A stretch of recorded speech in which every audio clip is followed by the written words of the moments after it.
తెలంగాణ ప్రజలు నన్ను మోసం చేయడంలో కాంగ్రెస్ వాళ్ళు సఫలీకృతులైనని అనుకుంటున్నాను. తెలంగాణ ప్రజలు సహజంగానే కొంత అమాయకులు ఉంటారండి తెలంగాణ ప్రజలు. సో తొందరగా ఎమోషనల్ అయిపోతారు.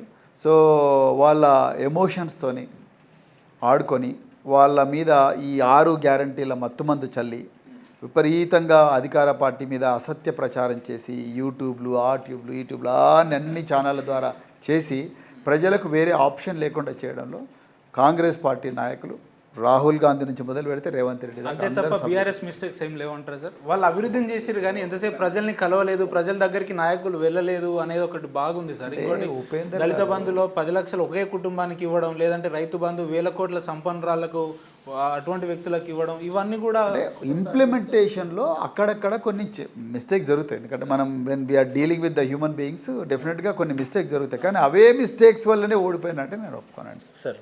ఎంత 37% ఓట్లు వచ్చినాయి, కాంగ్రెస్ వాళ్ళకి 39% వచ్చినాయి, అంతే కదా. 2% ఓట్లు